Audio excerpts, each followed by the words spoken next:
मिथुन लग्न में ग्रहों की असर। मिथुन लग्न में ग्रहों की असर हो गया। मिथुन लग्न की कुंडली बना लो। अब पहला टाइटल बना दो, सारक ग्रह। सारक ग्रह।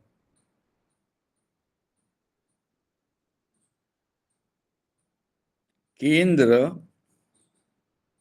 केंद्र और त्रिकोण के मालिक। केंद्र और त्रिकोण के मालिक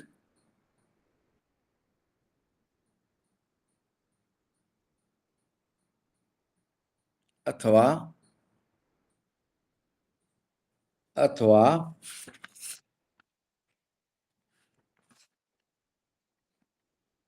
कुंडली में अथवा कुंडली में कोई ग्रह अथवा कुंडली में कोई ग्रह स्वग्रही स्वग्रही या उच्च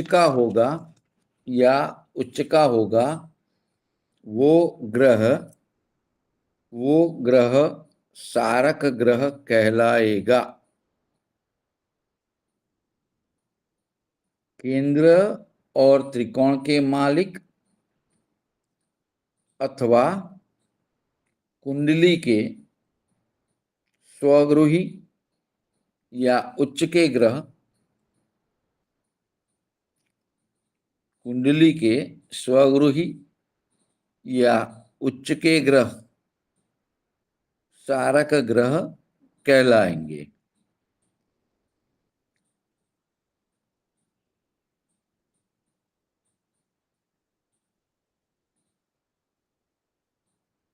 दूसरा टाइटल बना लीजिए, मारक ग्रह। मारक ग्रह।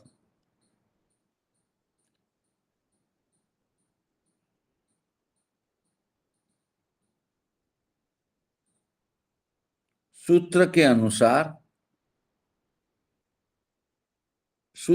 अनुसार दूसरे भाव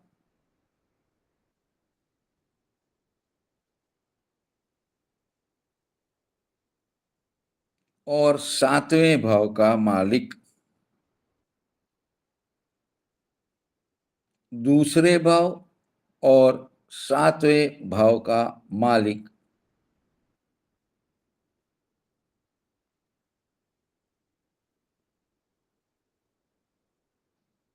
दूसरे भाव और सातवें भाव का मालिक मारक ग्रह कहलाता है। मारक ग्रह कहलाता है।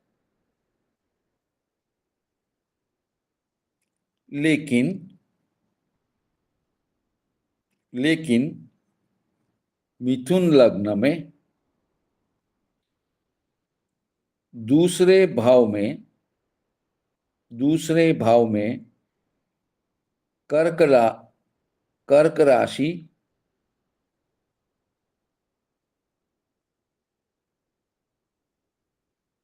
यानी दूसरे भाव का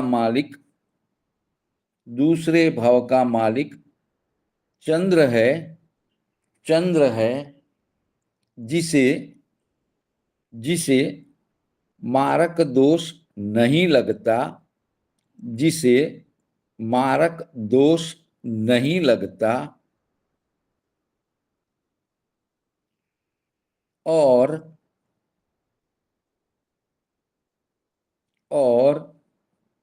तीसरे भाव का मालिक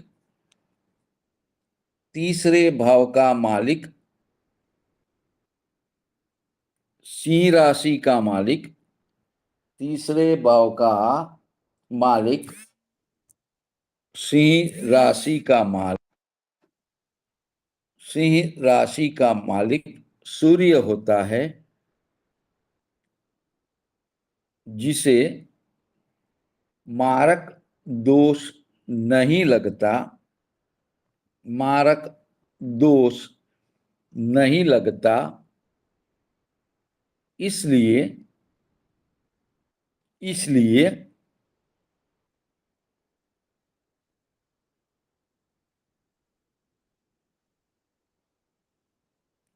छठवें भाव, छठवें भाव, इसलिए छठवें भाव जो कि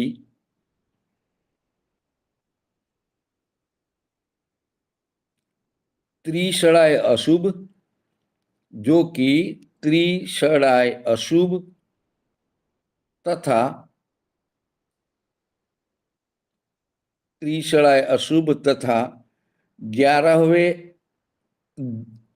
त्रिषणाय अशुभ और दुस्थान, त्रिषणाय अशुभ और दुस्थान, छठवां भाव दोनों में आता है। त्रिषणाय अशुभ दुस्थान का मालिक और 11वें और 11वें त्रिषणाय अशुभ, त्रिषणाय अशुभ भाव का मालिक मंगल बनता है, मंगल बनता है, इसलिए इसलिए मंगल मंगल प्रबल अकारक, मंगल प्रबल अकारक और मारक बनता है, मंगल प्रबल अकारक और मारक बनता है।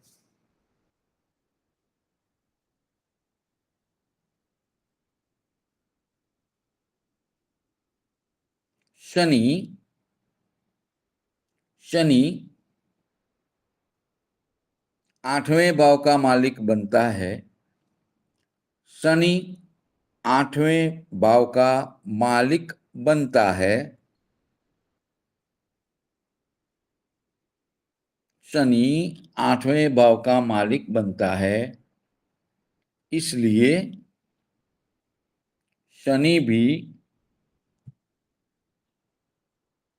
शनि भी मारक बनता है।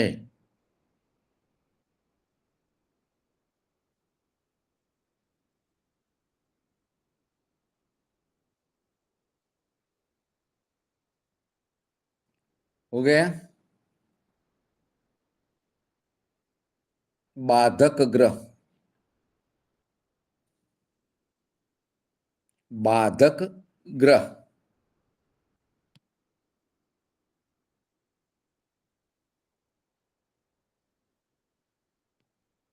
मिथुन लग्न में, मिथुन लग्न में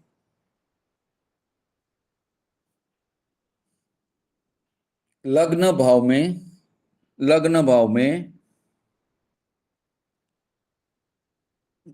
मिथुन राशि,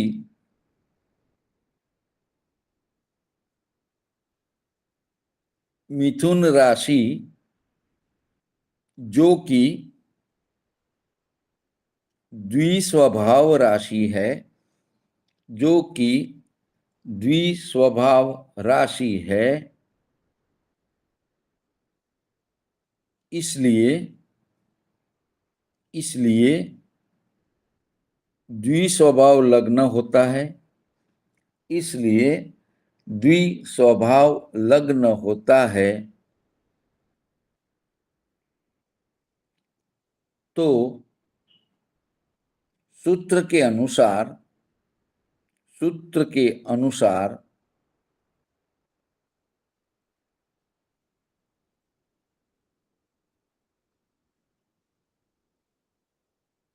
सातवें भाव का मालिक, सातवें भाव का मालिक जहां धनु राशि है जहां धनु राशि है जिसका मालिक गुरु होता है, जिसका मालिक गुरु होता है, वो गुरु वो गुरु बाधक बनता है। वो गुरु बाधक बनता है।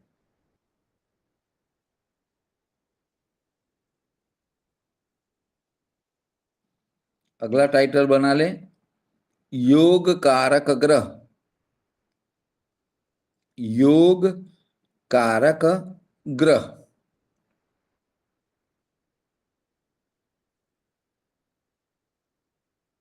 मिथुन लग्न में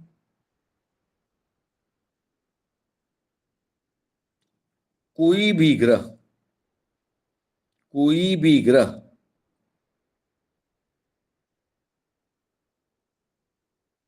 केंद्र या त्रिकोण, केंद्र और त्रिकोण, केंद्र और त्रिकोण, कोई भी ग्रह केंद्र और त्रिकोण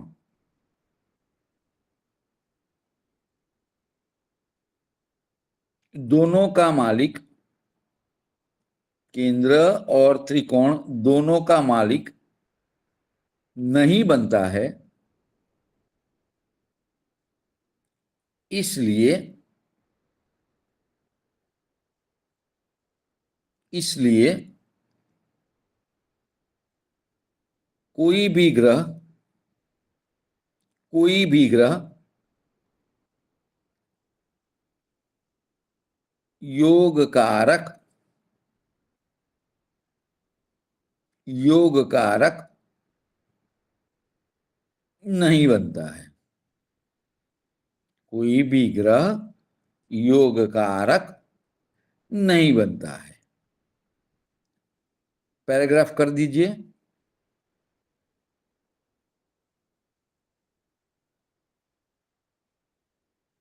मिथुन लग्न में, मिथुन लग्न में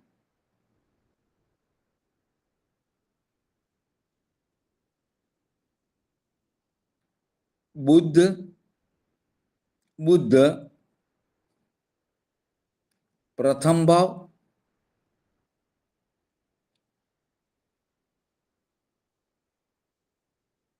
उपरांत चतुर्थ भाव का मालिक बनता है, उपरांत चतुर्थ भाव का मालिक बनता है।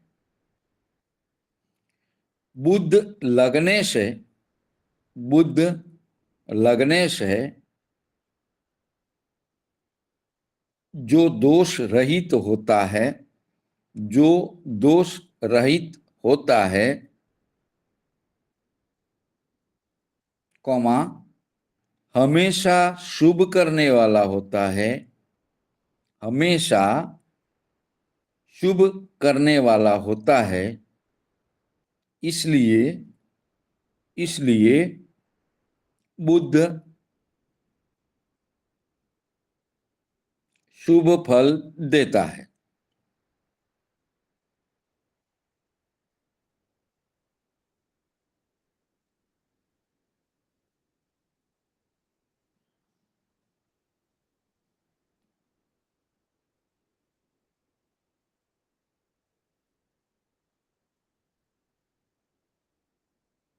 हो गया।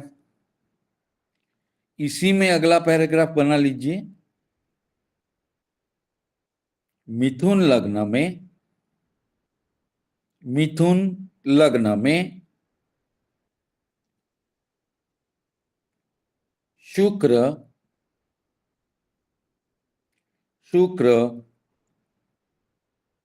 पांचवें त्रिकोण भाव का, पांचवें त्रिकोण भाव का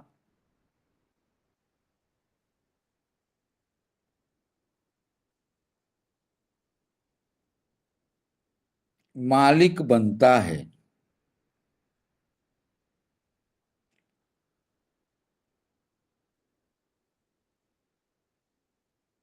उपरांत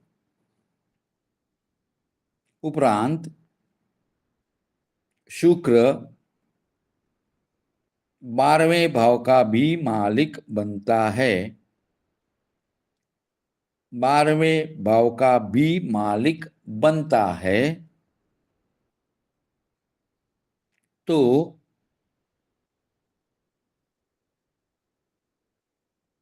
लघु पाराशरी के सूत्र अनुसार, लघु पाराशरी के सूत्र अनुसार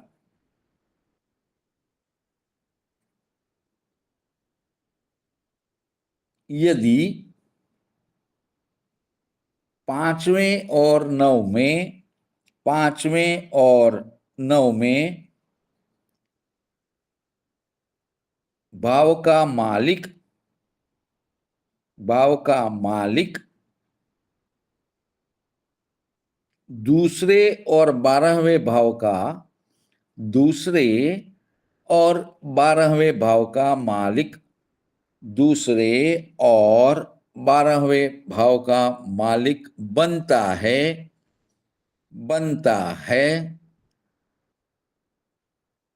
तो वो ग्रह, वो ग्रह 5वें भाव का, 5वें भाव का शुभ फल देता है।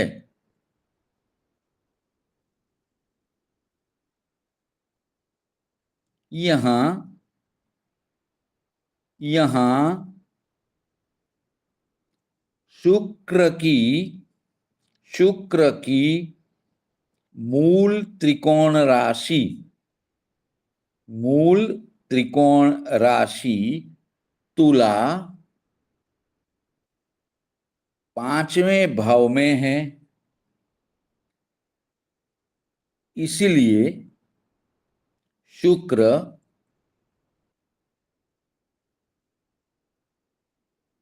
75%, 75%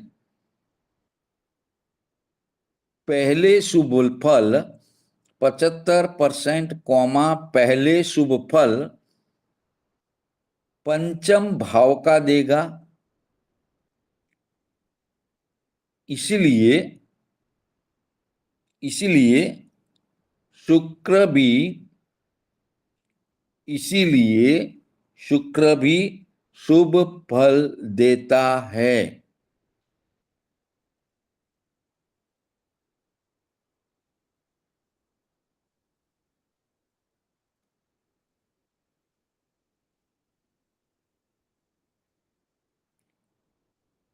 अगला टाइटल बना ले, स्थिर कारक ग्रह, स्थिर कारक ग्रह।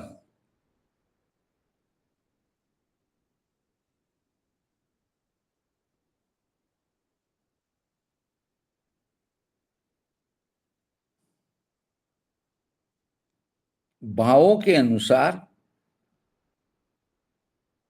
भावों के अनुसार प्रथम भाव से लेके, प्रथम भाव से लेके 12 भाव तक, 12 भाव तक जो स्थिर कारक हैं, जो स्थिर कारक हैं वो भी, वो भी यहाँ स्थिर कारक ही होते हैं, वो भी यहाँ भी स्थिर कारक होते हैं। यानी पहला भाव का कारक कौन? सूर्य। हाँ, बस वही यहाँ भी कारक रहेंगे, यानी स्थिर कारक बदलते नहीं है। कोई भी लग्न होगा, पहले भाव का शुक्र, द्वितीय भाव का गुरु, वो जो है वही रहेंगे। अगला टाइटल बनाएंगे, राजयोग कारक ग्रह, राजयोग कारक ग्रह।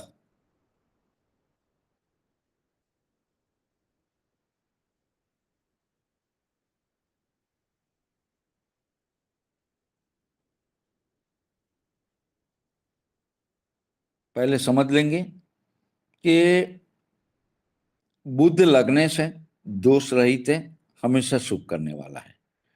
पंचम और 12वें भाव का मालिक शुक्र है। मूल त्रिकोण राशि शुक्र की पंचम भाव में है, तुला। तो 75% त्वरित शुभ फल पंचम भाव से मिलने वाला है। लघु पाराशरी का सूत्र भी है कि 5वें और 9वें का मालिक यदि दूसरे और 12वें भाव का मालिक बनता है तो वो 5वें भाव का शुभ फल देता है। यानी यहाँ बुध और शुक्र दोनों शुभ फल देने वाले बन गए। तो ये बुध और शुक्र की युति यदि केंद्र में या त्रिकोण में हो जाएगी तो प्रथम भाव का मालिक बुध, केंद्र भाव का विष्णु भाव, शुक्र पंचम त्रिकोण लक्ष्मी भाव का मालिक। तो बुध शुक्र की युति मिथुन लग्न में राजयोग कारक युति बन जाती है। समझ गए? तो अब लिख लें, मिथुन लग्न में, मिथुन लग्न में बुध लग्नेश, बुध लग्नेश कौमा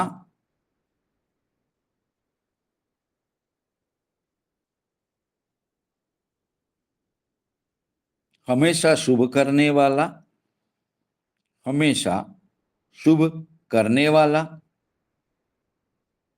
दोष रहित, कौमा दोष रहित,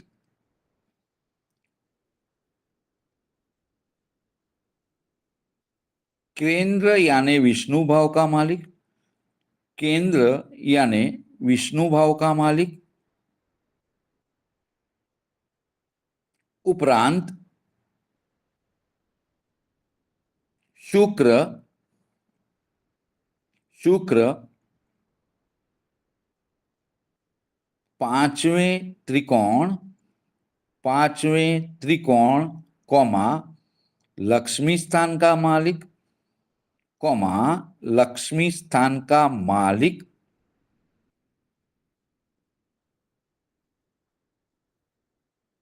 पांचवें भाव में, पांचवें भाव में शुक्र की मूल त्रिकोण की राशि, पांचवें भाव में शुक्र की मूल त्रिकोण राशि, जहां का पहले त्वरित फल शुभ, पहले त्वरित शुभ फल मिलना है, पहले त्वरित शुभ फल मिलना है। तो बुध केंद्र का मालिक, बुध केंद्र का मालिक, शुक्र त्रिकोण का मालिक, यानी केंद्र विष्णु स्थान,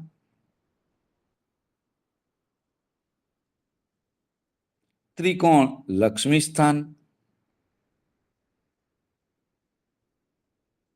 के मालिकों की युति, के मालिकों की युति यदि केंद्र और त्रिकोण में हो जाती है, यदि केंद्र और त्रिकोण में हो जाती है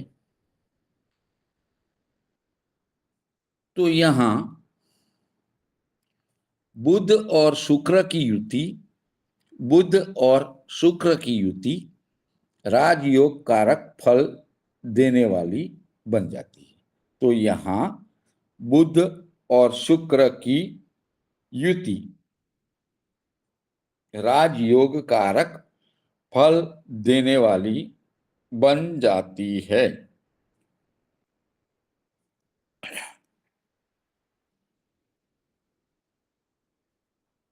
पैराग्राफ कर दीजिए। केंद्र, केंद्र या त्रिकोण में केंद्र या त्रिकोण में जो ग्रह होता है, केंद्र या त्रिकोण में जो ग्रह होता है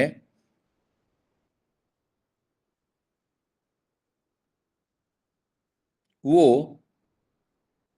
यदि यदि उच्चका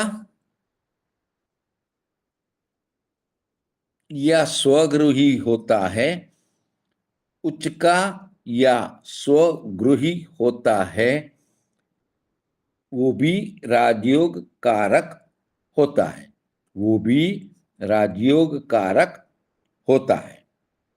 ठीक है, तो ये भी हमें याद रखना है कि केंद्र और त्रिकोण में, मान लीजिए बुध मिथुन लग्न में कन्या राशि में ही हो गए, वो स्वगृही हो गए, उच्च के भी हो गए,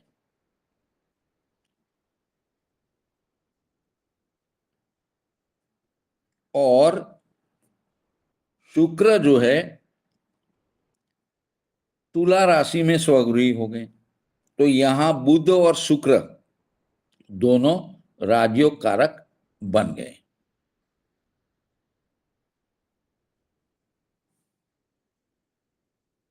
आ रहा है ना समझ में?